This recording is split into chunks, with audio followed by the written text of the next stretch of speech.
Preciados amigos y amigas, qué alegría que estemos todos juntos aquí en la Iglesia de Todos los Santos. Dear friends, what a joy it is that we are all here together this morning at All Saints Church. It's wonderful to be together. Want to give you, before we get to our forum, a few updates on things that are happening in our community. We're aware that there is a safer at home order that is going into place for LA County. That is going to be in place this evening. I think it goes into place at 11:59 p.m. tonight. Just encourage everyone to pay attention to the guidelines that are being put out by the health departments to stay at home as you are able to have a home to stay in. And we're going to continue on our website and on Facebook and other places to post resources for the National Domestic Violence Hotline, for the Trevor Project, for other places that are good resources if home is not a safe place for you. And please know that you can also use the resources on our website to call us if home is not a safe place for you. We continue to be a community that has members of our community living here on campus. Please know that our care for each other is going to continue with those among us in the Safe Haven program. We also, at our Sunday food table today, we gave out 45 lunch boxes from Hope Kitchen and 70 masks. Thank you to Jan and Bob and of course Erica, who were all out at All Saints Church this morning handing out the boxes of food and the masks. Deeply grateful for all of you. Our forum this morning is on AIDS and COVID-19, what one pandemic can teach us about another. And we are grateful to have three guests with us this morning.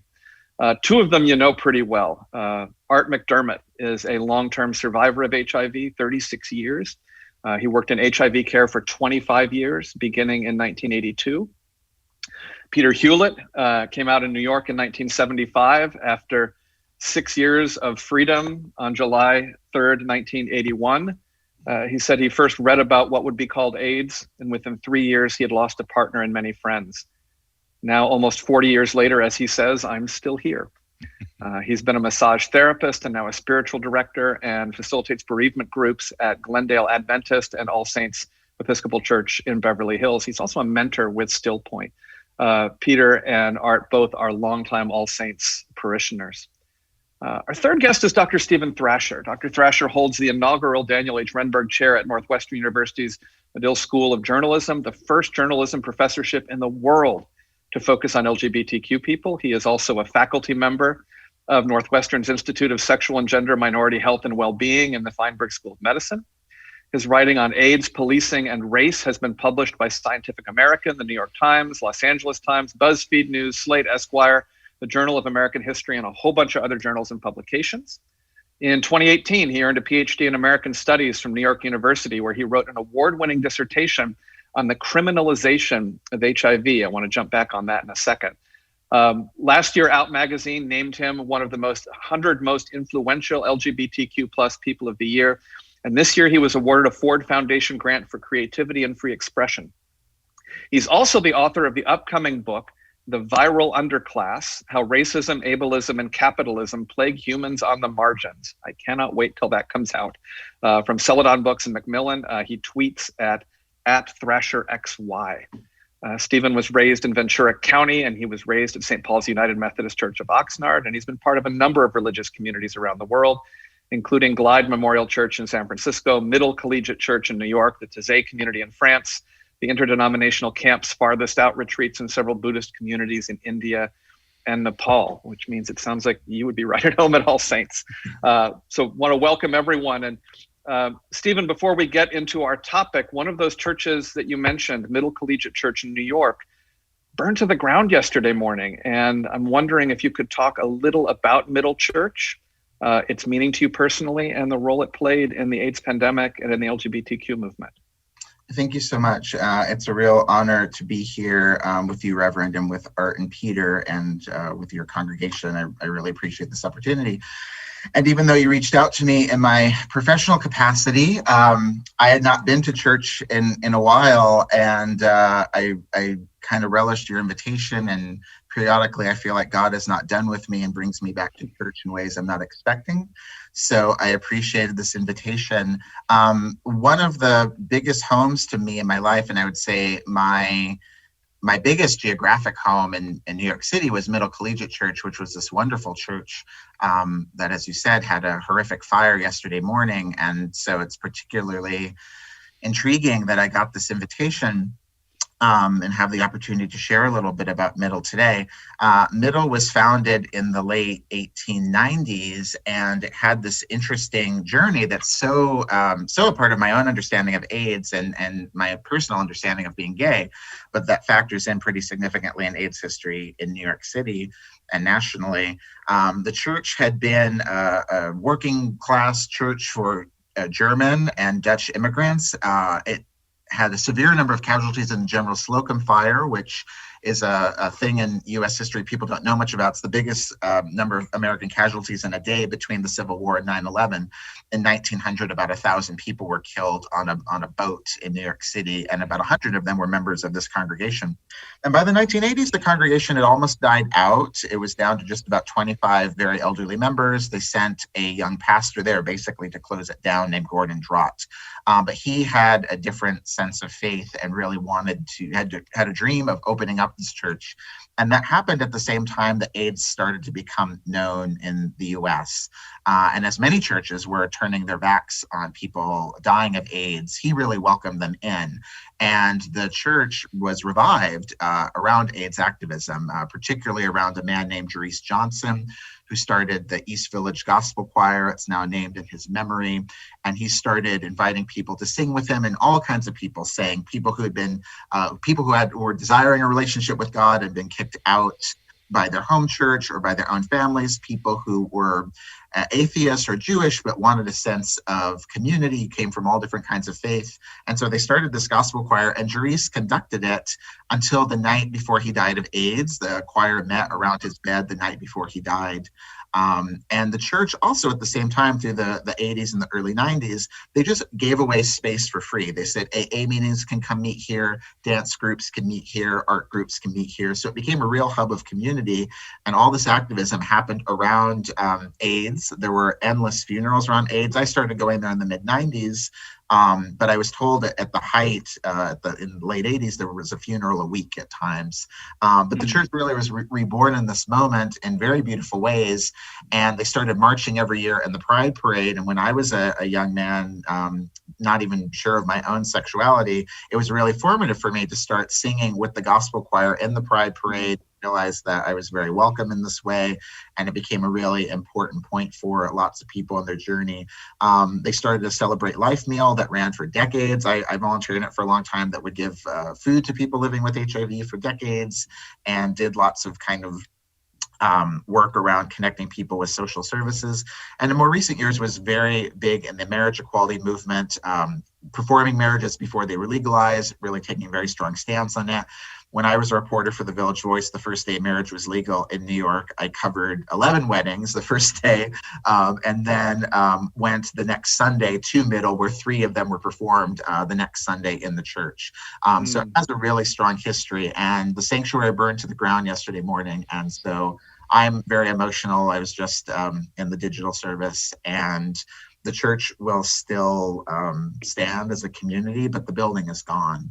And so I'm really reflecting today about what that building meant for people living with people who felt disaffected by society, and how unusual it is. I haven't lived in Southern California for a long time, but certainly in New York City and in Chicago, it's very unusual to have space where people can just meet. You know, they can meet in restaurants, but the tables are always being turned over. And so as I've covered Occupy Wall Street, that would have kitchens, and as I've covered churches that have had open kitchens and Black Lives Matter events, I'm really mourning today that Middle was an unusual space in New York. There was always food. You could always go to the social hall any night of the week, and there'd be food there, and you could sit and talk with people. And so that loss, particularly when we've all been separated from each other anyway over these past few months, is being very much felt by my fellow members of Middle Church. Well, thank you. And we really want to reach out and help.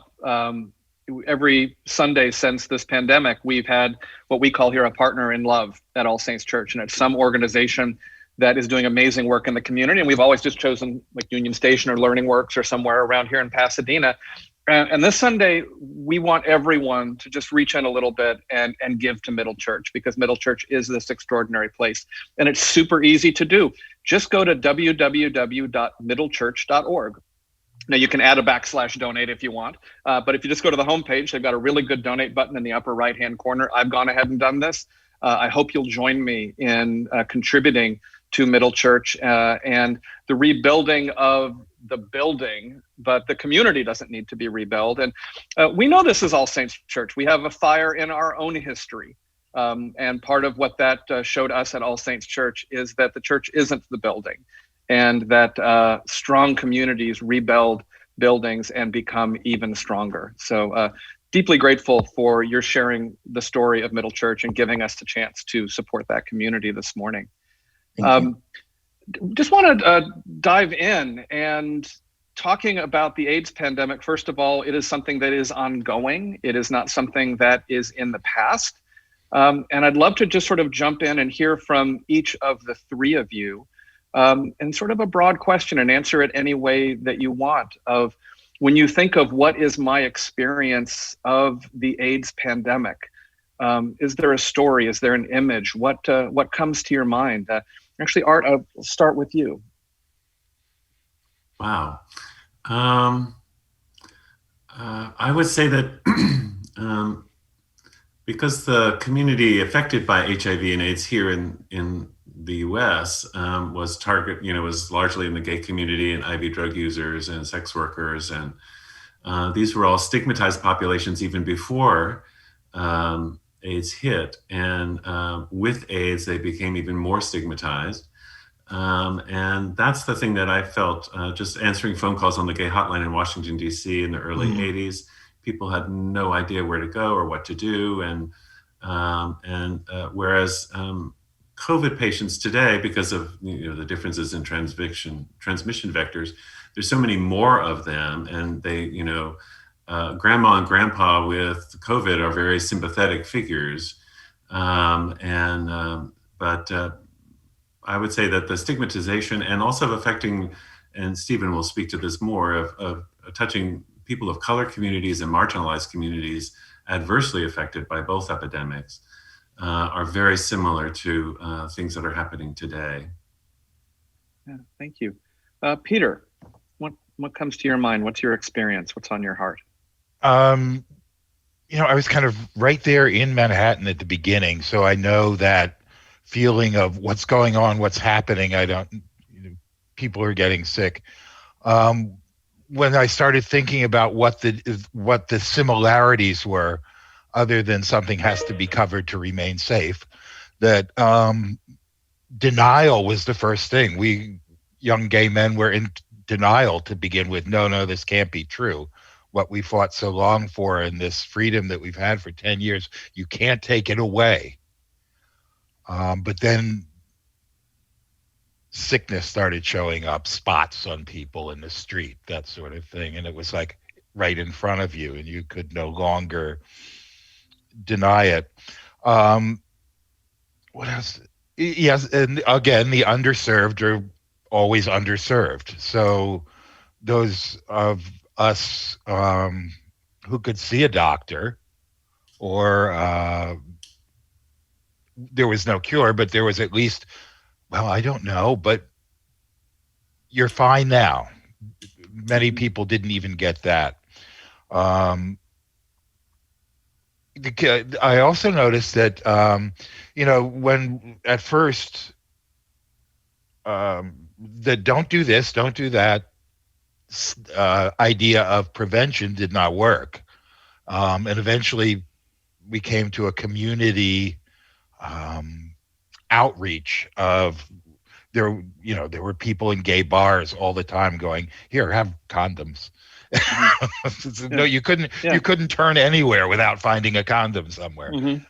And that we haven't quite got there yet in with COVID. It's still kind of top down. You ought to be doing this. I just see the beginning of a start to that. The other thing that I know will happen is ongoing trauma and grief. When the dust settles, all that happens is the dust settles. the trauma and the grief remain. And I know in my body and in the body of many of the survivors for years, even though we've survived so long and been granted life for this long, a song will come up, a moment, a film, and suddenly bang, right back there. And I know that children who've lost a year of school, people who've lost their parents, trauma will be there. And that I think is another ongoing thing we're going to look at with COVID, is how to work with that.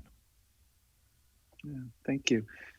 Stephen, you've talked about some of your story with Middle Church, your own personal experience with the AIDS pandemic, but also what started making you draw these connections? Well, one of the things Peter was I think Art was mentioning it, they're both, COVID and AIDS are both felt by populations that are broadly deemed what I would call disabled and disposable. They're populations that the Reagan administration didn't care. The Reagan administration didn't care about gay people, and we broadly as a society now don't care about disabled people or elderly people. There's such awful discourse around who can die. Well, if you're not strong enough, you can die now. And so they're not. As I'm trying to work through my book, AIDS and COVID are quite different diseases. The viruses move very differently, but they're affecting similar populations because the populations are considered disposable. And understanding the particularities about why they're considered disposable is important historically to understand why it happened and why it's happening and how they're similar. But when I think about, I'll kind of tell you about one of the ways I started thinking about AIDS and how I started linking them together. There's so many stories I've gotten to hear from people, but a couple of the ways that I've started understanding them personally was when I was at Middle Church and I met my friend Henry Bradley, who's since deceased. He died eventually of cancer, but he had AIDS before it had a name. I think it was still called GRID when he was diagnosed. And he was one of these people sort of miraculously by biology sort of lived long enough just by a coincidence of his particular makeup until drugs came along. But he would get very sick at times. And he was part of a lawsuit that I think is so important for understanding what we need to be able to address COVID. It was called Henrietta D versus Giuliani and then Bloomberg. And Henry was very sick, as many people were sick with HIV, so sick he couldn't leave the house. And so the Giuliani administration tried to make it so okay, if you can't come to the Social Security office, then you don't get any government benefits or government help. It's really a way to try to cull the people who were too sick to come out of their house. And so this lawsuit, which he was one of, I think, 13 people or part of, it set a precedent that the government must make reasonable accommodations for people who are disabled, including, obviously, for people who are so disabled they can't leave their home, that there has to be a way to reach them. The onus is not on them to just die if they're too sick to come out of their house. So I really think about Henry because he just taught me so much about his own faith through AIDS and how the issues that affected him and are part of why he became HIV positive and became so sick didn't end just because he was able to address HIV pharmacologically. The economics, the racism, the homophobia is still all there. I also think about, as a reporter, when I first started tuning into AIDS, I was on kind of a background interview with the director of a gay center in the Bronx, and he talked about how they would have, which Peter was mentioning, these kinds of things, that there were drag races that kids could come to, and they give out condoms are everywhere. I think this is a really great message for COVID and masks, that condoms did not become used because of a government mandate or by shaming people. They came because gay men started saying, I'm going to use a condom, you're going to use a condom, we're going to use condoms together. And that's a really important message. So at this drag ball, they would give out condoms. They would also say you can get in for free and not pay the $5 or whatever if you get an HIV test. But this person let slip with me something I found so interesting and sad. He said, then kids were also getting on drugs. They were getting the drugs for free to address their HIV, but then some of them were also selling those drugs on the street or onto the black market. And they were doing it because they were homeless. They had nowhere to live. So this was yet another currency that they could use in some way. So if we don't address the bigger problems around AIDS, that pandemic is still ongoing. And as we're on the verge of a vaccination, we have to remember that as well with COVID. Like, we don't address sort of all the reasons why people are getting COVID, they're going to keep getting COVID and have the other health disparities. And I started thinking about them together in the spring, partially just because my own background is in HIV and AIDS and infectious disease. But I did start noticing very quickly that similar people were getting sick who don't get talked about enough. Primarily, my first kind of point of entry was thinking about the incarcerated population. Incarceration is a major driver of the continuation of HIV and AIDS in the US, and it almost doesn't get talked about at all. And even as we talk about COVID going to populations that are high risk, they're being talked about being given to elderly people and first responders. And if they're talked about in prisons at all, they're only talked about in terms of the guards, not in terms of the populations in them. And prisons, and particularly jails, where people are churning in and out quite quickly, they're major drivers of COVID. And so if we're going to not be giving the vaccination to everyone going into a jail, they're going to keep going in and becoming much more likely to be infected, going home, infecting those communities, and creating these cycles. And something similar has happened with HIV, that people are not getting the medication that could stop it, and therefore the virus concentrates in certain populations. Yeah, and so it's interesting because we hear about the AIDS pandemic and we talk about it as something that's in the past. And in fact, even All Saints Church helped start something called the AIDS Service Center here in Pasadena. And the story that I heard was, well, it was closed down because it was no longer needed. Art, you worked in HIV care for 25 years, into this century. How have you seen the public's attitude change towards HIV? And do you think there is still an understanding that this is something that is still killing people, particularly disproportionately people of color? I don't know why AIDS Service Center stopped. It did not stop because of a lack of people with HIV and AIDS living here in Pasadena and the area. And Foothill AIDS Project, which is still going on and was predominantly serving people in the Inland Empire, is still serving people with HIV and AIDS here in the area. I would say that some of the issues that I'm concerned about is that the lack of federal leadership is just really frightening to me. That here we have two major public health epidemics, the pandemics that have happened, and at both times they occurred during a Republican administration that espoused, kind of magical thinking and feigned any kind of feigned ignorance of the threat. And as a result of that, states and municipalities have had to pick up the, and they've been competing against each other to get PPE, protective equipment and all kinds of other things. And that kind of patchwork craziness is not a way to affect or make a difference in any kind of pandemic. And lastly, I would just say that, it's really been churches and nonprofits once again, that happened in AIDS and in the early years of the AIDS epidemic and now in COVID, that are really picking up where government is falling down. And that's not where it should be. I mean, the government should be leading us in a united front, and I'm hoping that Biden administration will actually do that. But it's frightening to me that we, as a major country in the world, just usurped both of the governments, and the Republican administrations of Reagan and Trump just kind of threw up their hands and said, people are expendable, or I don't know anything about it, or it's not really that going to affect me, and that's kind of crazy. I mean, we have to have a totally different idea for this country because this isn't going to be the last pandemic that affects us. Right. And so we have to have a totally new idea that the federal government needs to provide leadership. Even though governments did make some bad decisions in both HIV, in the early days of HIV and in COVID, we still need national leadership. This is just kind of nuts to depend on a patchwork quilt of states, cities, and churches and nonprofits. Yeah, it's interesting looking at the church's role in both of these, because yes, there are wonderful examples like Middle Church, like All Saints Church, like Christ Church Cathedral in St. Louis, that stood up at the beginning of the AIDS pandemic When, I remember in St. Louis, there were so many churches that wouldn't bury someone who had died of AIDS. And Christ Church Cathedral stepped up and said, no, everyone is welcome here and we'll do these burials here. And yet at the same time, churches were in the AIDS pandemic, some of the biggest purveyors of hatred and discrimination against people living with HIV/AIDS. And here in COVID, we have some churches like All Saints Church that are saying we listen to science. We're going to do this right.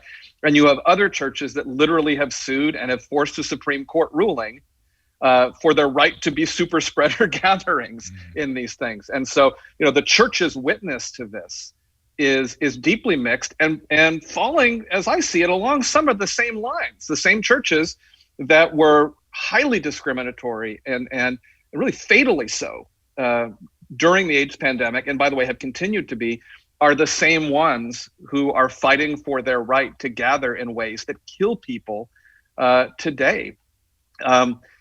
Dr. Thrasher, to me, that seems criminal, and that gets to something that caught my eye with you, Stephen, and that's that you talked about the criminalization of HIV and AIDS, and I'd never heard that phrase before.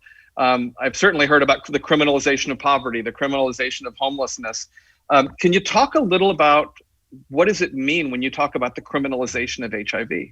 Sure. Yeah, I think this is a way that you and I actually, I think, met for the first time briefly in 2014. So I first really started going deep on AIDS as a journalist and eventually as a scholar because an editor of mine who knew that I wrote about the intersection of interracial sex and sort of fear about that in America and gay issues, had noticed a story out of St. Louis, out of St. Charles, a white flight suburb right next to St. Louis, where a young man named Michael Johnson, who was better known by a screen name Tiger Mandingo, had been he'd been arrested for HIV exposure. And I knew nothing about HIV as a crime at that time, and he was accused of transmitting or exposing HIV for exposing 4 people to HIV and transmitting it to 2 people. And so as I started looking into it, and it's been interesting hearing Peter and Art and you think about church and who Jesus spent time with and who is reviled in society, the people who are most likely to have infectious diseases are reviled by society in some way. And the most of those, I would say, are the people who have been prosecuted for HIV transmission. So for people who don't know, it's a crime to transmit or expose someone else to HIV in most US states. It's about half now. It was a little over 30 when I started. It's about 25, 26 right now, in about 70 countries. And what that means is if you are accused of exposing someone to HIV, you can be prosecuted up to life imprisonment in the United States and in several countries. And what exposure means, it could be having sex. It could be having sex with a condom. It could be having sex with PrEP, a drug that makes it impossible to transmit HIV. It could be having sex while being HIV positive and taking meds that make it impossible for it. Spitting is actually against the law in many places, even though we've known for decades that HIV does not transmit through saliva. And so the major point of this is stigmatization. It makes it easier to create a scapegoat. And I think that there are people who think, okay, if it's a wrong thing to do, we should punish people in some way. What they need to know is actually that it's counterproductive. It does not work for public health. So, and the same is true with COVID. So when you tell people, if you do this thing, or if you talk about your status, you could end up in prison forever. And if you don't know, which is, then you can't be prosecuted. So HIV criminalization creates an even bigger barrier of stigma. It makes people more likely not to know their status. And as I started reporting this story, the people I knew who did this work were very depressed because it was getting even harder. Once there was this high profile case of someone being prosecuted, it became even harder to recruit people to get tested. And the majority of transmissions in the US the past few years have been happening from people who don't even know their status. It's a big way things transmit. Something else people should know about HIV medication is once somebody is HIV positive and they're taking meds, they become what's called virally undetectable. So they can't transmit the virus on. And so these laws that were written mostly in the 1980s, some of them have been updated, including the spitting part, which I'll tell you about in a second. But most of them were written in the 1980s when they thought AIDS was a death sentence. HIV now is a very manageable condition. It's easier to deal with than diabetes medically and any number of other conditions if people get the drugs.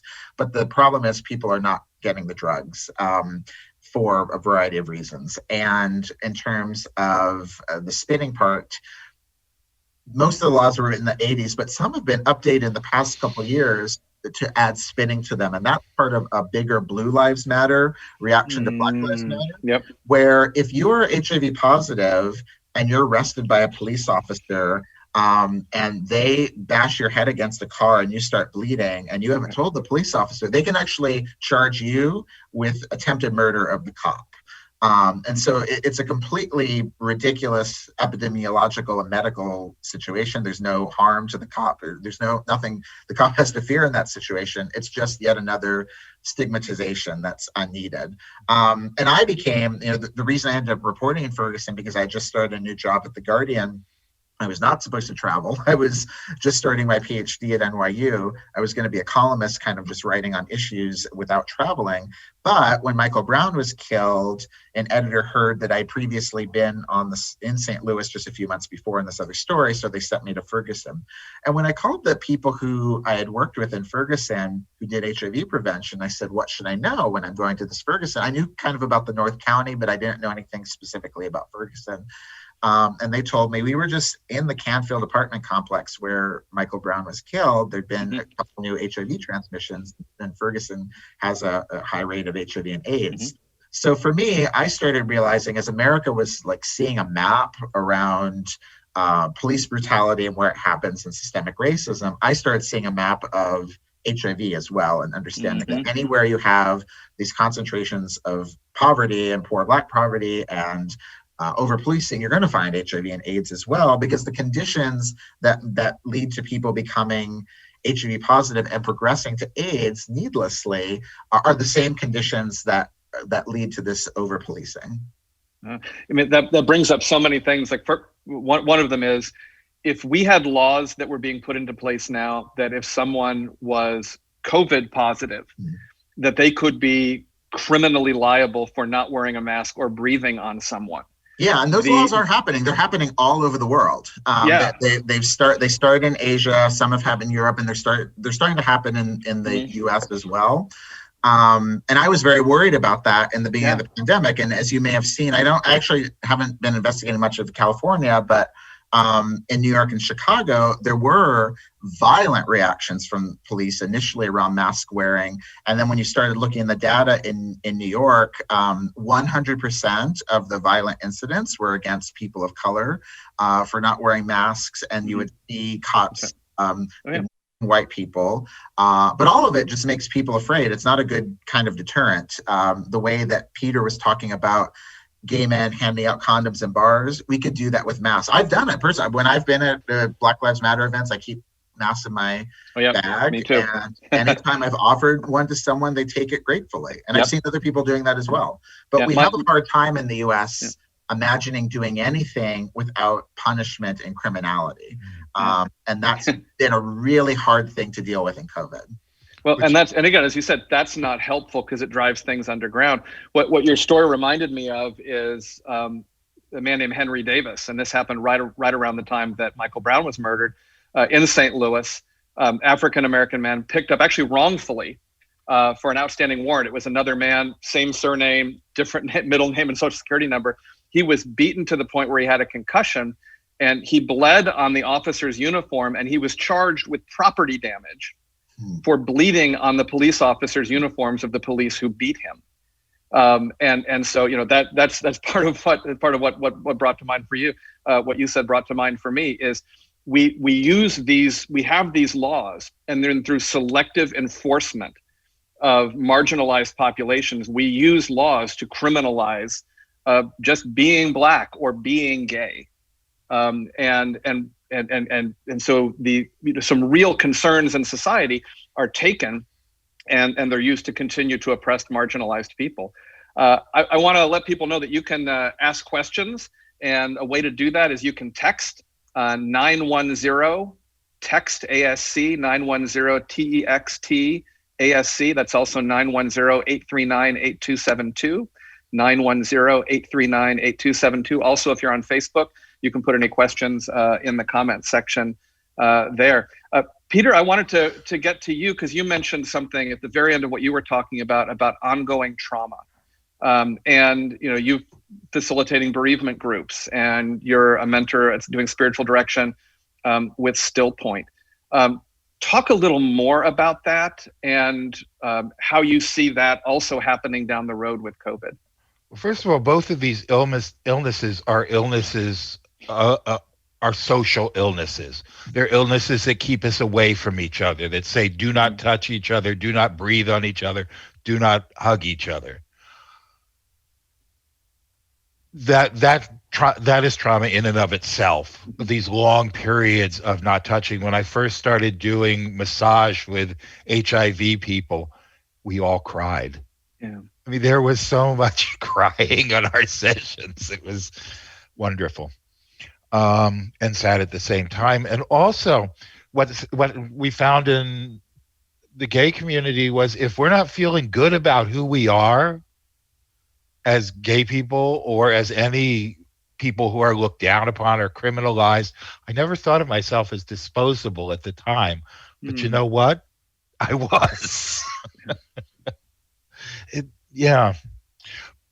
We had, in the gay community at the time, we had enough being pushed up. We were pushing ourselves up. So there was, no, you're okay. You're not disposable. You're okay. I got told that many times by my elders in the 70s. But if I'm not feeling good about myself, what the hell? Why should I bother taking care of myself or anyone else?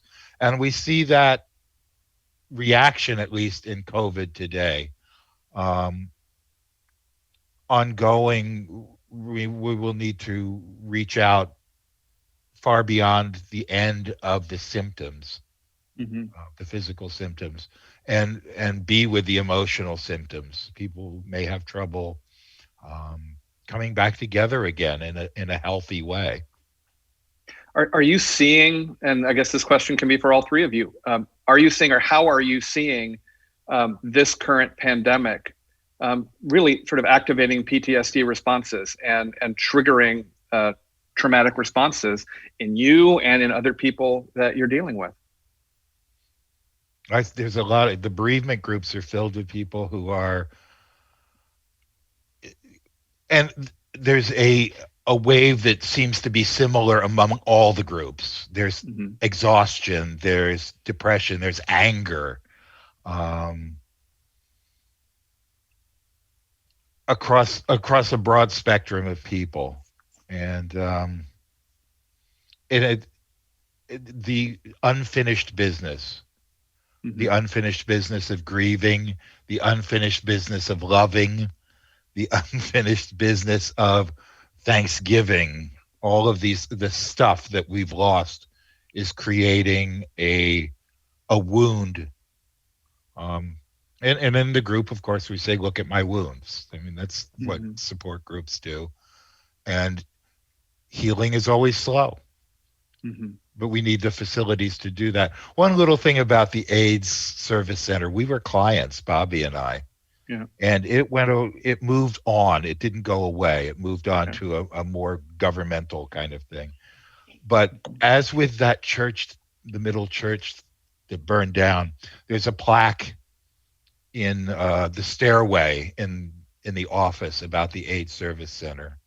And I need to go in and touch that often, just as those walls of that church will need to be touched again to take us back. Yes, I remember this. I'm part of this.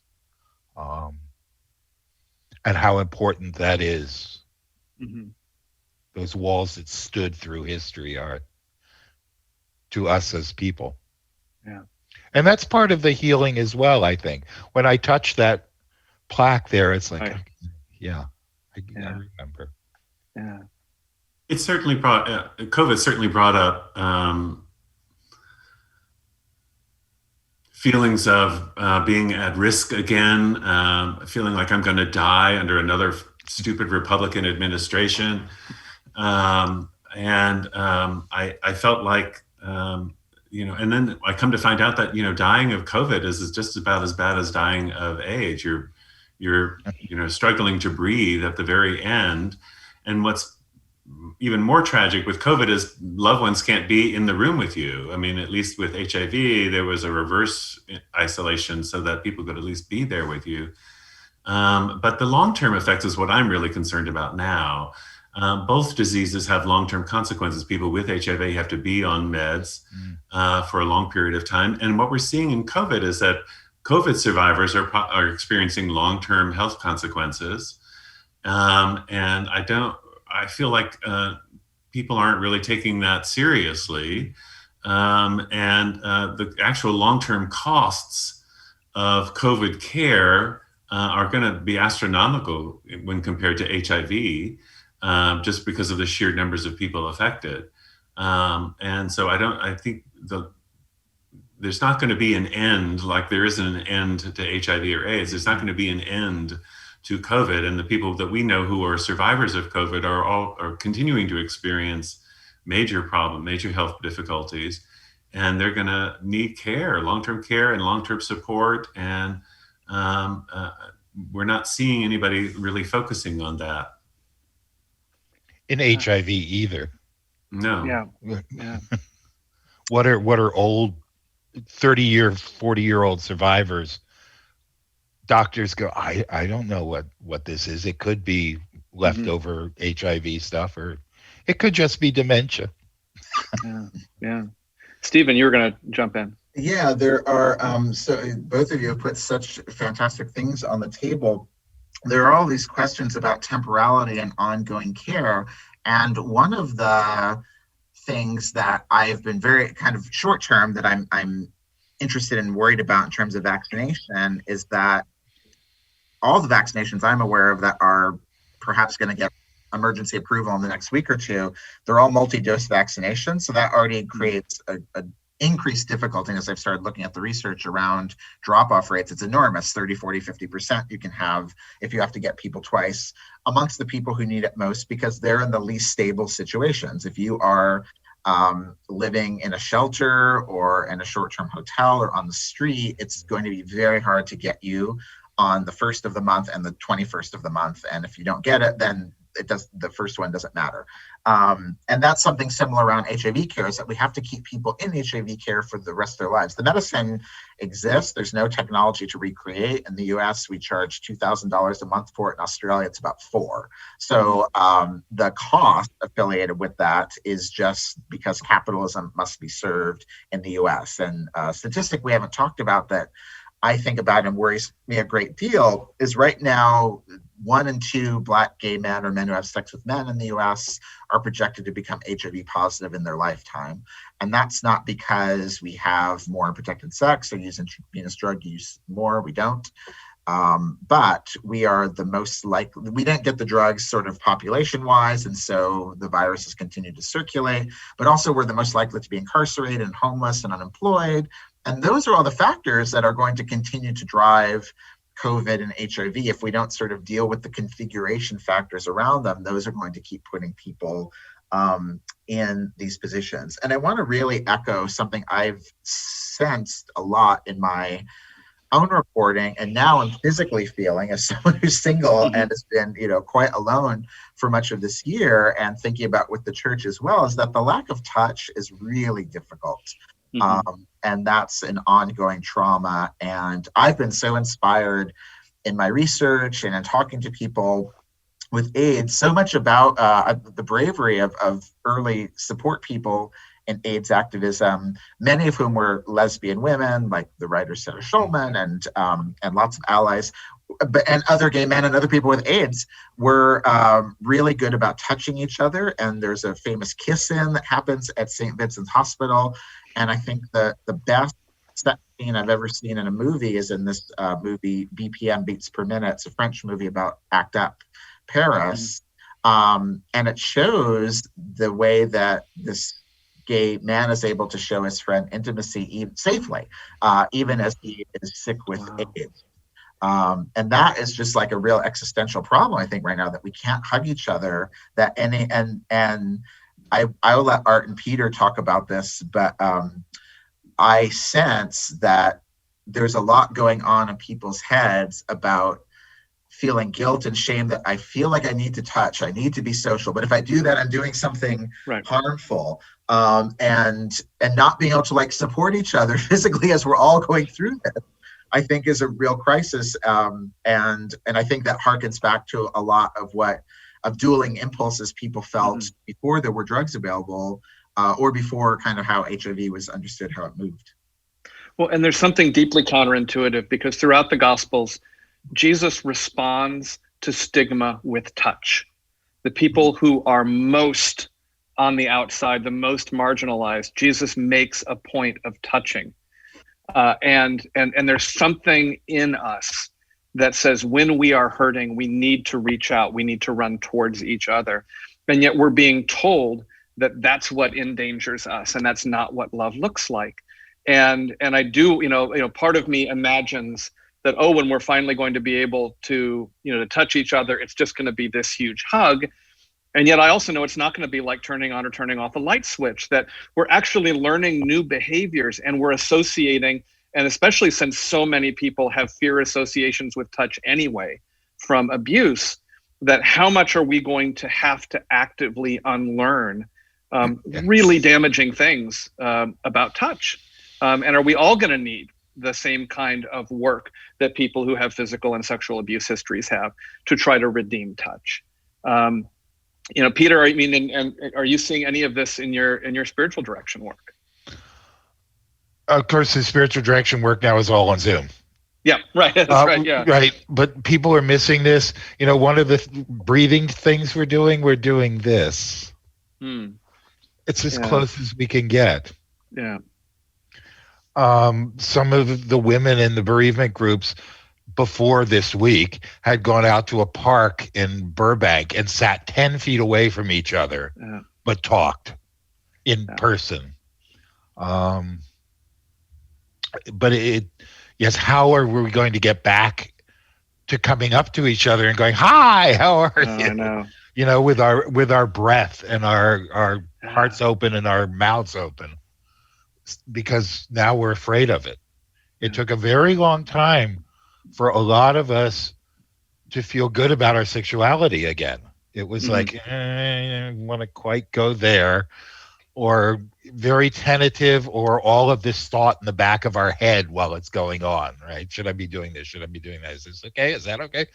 And I think that will translate into our day-to-day touching and being with each other going forward after the vaccine allows us to be together again. Yes, so there will be learning going on. Who's going to do it? I'm not sure yet. I think we're all going to have to do it together. So a couple things with that. First of all, I want to jump back to you, Stephen. I was listening to an interview you did with Ari Shapiro on NPR. And you were asked about, and you talked about how AIDS continues to spread, particularly among Black men in the US. And you were asked about why that was. And here was your answer. You said, in a word, it's capitalism. There's a lot of money to be made in not addressing this pandemic more head on. And we don't care about the people who are being affected. Can you talk about that? Because that's also part of your upcoming book title, is you talk about the viral underclass, how racism, ableism, and capitalism plague humans on the margins. Can you talk about how capitalism continues to be a driver of the AIDS pandemic, and also how we're looking at COVID? Yeah, thank you for the chance to expand on that. So I'm not talking just about sort of a conspiracy of a desire to earn money through drugs, although particularly here in the US, in ways that are awful. The drugs should be generic at this point. The U.S. government funds all the research for these drugs. Universities where I work at, that we write grants, people give us money. It all sort of gets made with an intent of goodwill. People like Dolly Parton are giving money to things. And then somehow through copyright law in the U.S., intellectual property law, the profit becomes the most important thing around the distribution of the drug. But the drug is only kind of one level of which capitalism is a driving force around this. And it's all the ways, I think the scholar Ruth Wilson Gilmore has a great phrase for it. She says there's organized abandonment. Capitalism creates an organized abandonment of certain people in the society, people who Peter says very right, are not disposable, but they're made disposable by they're made to feel disposable by systems. And so housing is a great way to think about how capitalism, the landlords, everything you hear about how to address the crisis right now assumes the landlords are going to get a profit. Your mayor, or not your mayor, Pasadena, but in Los Angeles, Mayor Garcetti put out this cockamamie plan for getting security deposits back from your landlord, and then you have to buy insurance with it as like a form of economic stimulus, rather than just, as Canada, many countries in Europe, Australia have just given people money so that they could survive during this time. And housing is a great way to understand that it's purposely made scarce. In New York, where I lived for a long time, there were things called single room occupancy, SROs, right, where lots of people, anyone who knows AIDS history, lots of people were dying of AIDS, lived in SROs. My friend Henry lived in an SRO.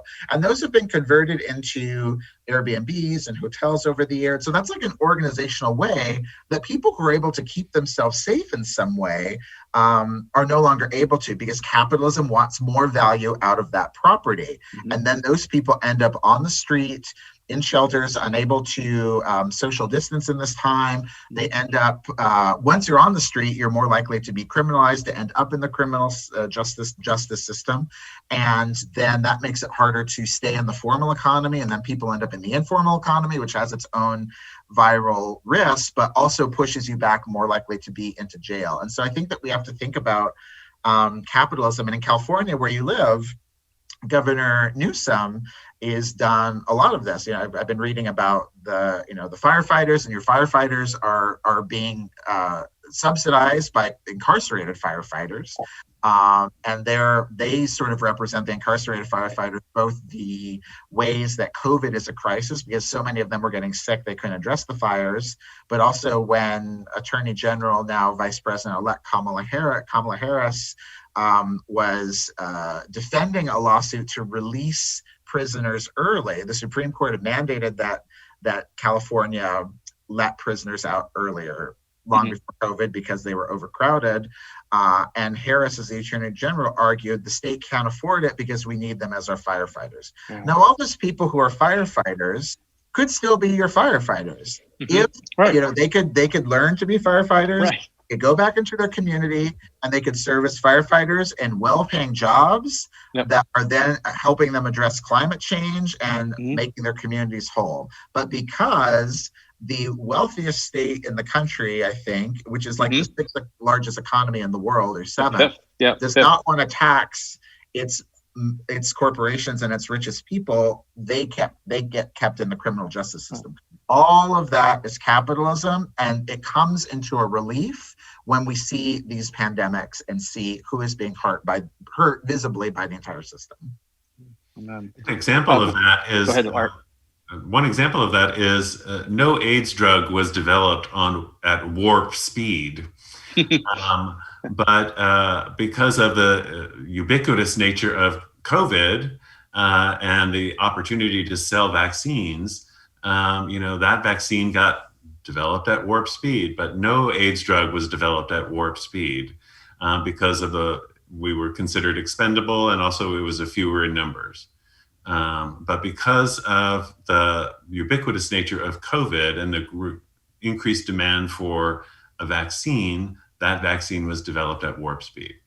Mm-hmm. Can I just jump in quickly and say that I agree with all of that, and everything about the speed that COVID's happened is owed directly to the AIDS activists of the 1980s and 90s, and all the work that Peter and Art's generation did, because they put in motion around some of the same individuals, including Anthony Fauci, who's still running the game in lots of ways, to actually put in a process that things could happen much faster. We would not have the infrastructure, the science, or the politics, or the activism to have made this happen in the time without everything that AIDS activists have been doing for 40 years. Well, and that leads me to just there's a couple, we're starting to get some questions in. Patty Crawford asks, I work in mental health as a peer intensive care specialist. I'm a survivor of COVID-19. This has been very difficult. We walk around in denial, which can be a defense, like Peter said, but in the long term, how do we get people to face this without re-traumatizing. And what I'd like to add to that is, are there ways? I mean, this is sort of COVID is in many ways pandemic meets privilege, as well as it's hitting everybody, and it's particularly hitting those who do not have privilege, and it's hitting those who have privilege. Are there ways that those among us who have actively and are actively surviving the AIDS pandemic and felt that keenly can have gifts of leadership of that experience to help us get through this? So, how do we, are there ways that people who are surviving HIV really help people who are surviving COVID? What do you all think? Well, I would say they need to organize. There you go. COVID survivors are, if they are, I don't hear them. But COVID survivors really, and their family members of people who have died of COVID, really need to challenge what's going on. They really need to organize and get empowered and do what we did in the 80s to force change. So one of the things they can do is create community and create an agenda of things that they want done, and then to organize around that. That's one thing I would say. And if it's not your first day at the rodeo, you know how to hold the energy. Say more about that. This is why I can do bereavement group. I'm not afraid of death. I've seen it. I can hold it. I can hold the grief that people have. And I think that experience is what makes me a leader, a facilitator of a group. Not any education, but that ability to hold that energy of grief, because I know it. I know it really well. And so HIV survivors could be of great import to this of holding COVID people as well. The most difficult thing with unraveling the trauma, it takes so much time.